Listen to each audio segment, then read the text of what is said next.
আমি একজন বাজার ব্যবসা এবং কুশাখালী সেন্ট্রাল বাজার জামে মসজিদের খাদেম হিসেবে আছি দীর্ঘ আজকে ৪৪ বছর। এই ৪৪ বছর পর্যন্ত আমার সম্পত্তি বাজার বিক্রি আমার নামে ছিল, আমার দখলে ছিল। কিন্তু গত ২০০৭-এ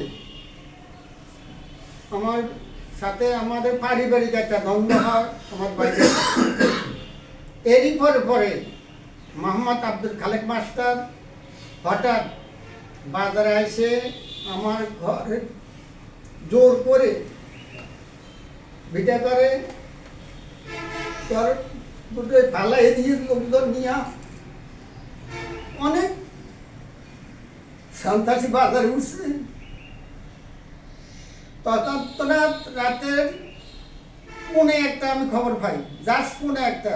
তৎক্ষণাৎ একটা বল খেলা ছিল। আমি মনে করছি একটা মানুষ সুরজোর করে বল খেলা দেখে। এই হিসেবে আমি অনেকে বলছে তোমার ঘর দখল করতেছে, ঘর আসতেছে, কোথায় উঠে আমরা জানি না। আমি আসলে গ্রুপে পড়িনি, যেটা বাস্তব কথা।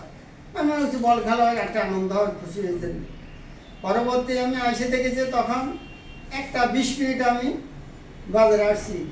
আইসা দেখি যে আমার ঘরের ভিটা, আমার ঘর গুন্ডি ঘর ফালাইয়া ছিঁড়ে বিড়ে, পিছনে একটা গাছ ছিল, ওগুলো সব ছিঁড়ে বিড়ে ছিটে ফিটে করে এই খালেক মাস্টারের এক ভাই শহীদ আরও কয়েকজন লোক আইসে আমার আসিস না দমদমকে দিতেছে। আমি বলি কেন, আমার দখল, আমার জায়গায় আমি দীর্ঘদিন পর্যন্ত নিজে মাটি কাটলাম, মহিলার কানের অলঙ্কার বিক্রি করে মাটি ভিটাও কাটলাম।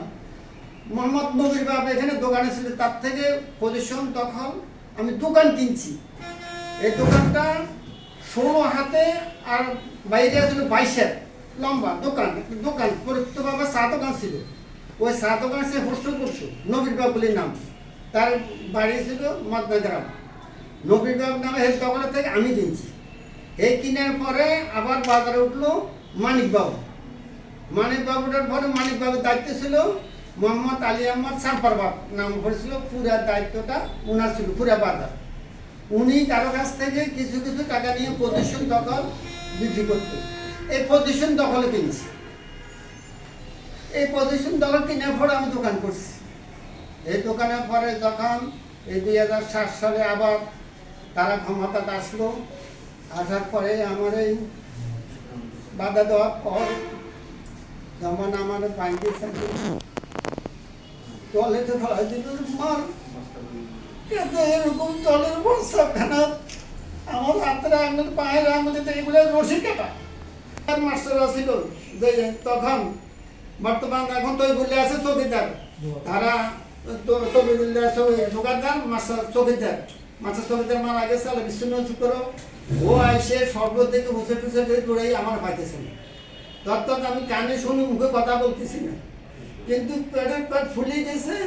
পেটে দিই তারা গরম দিন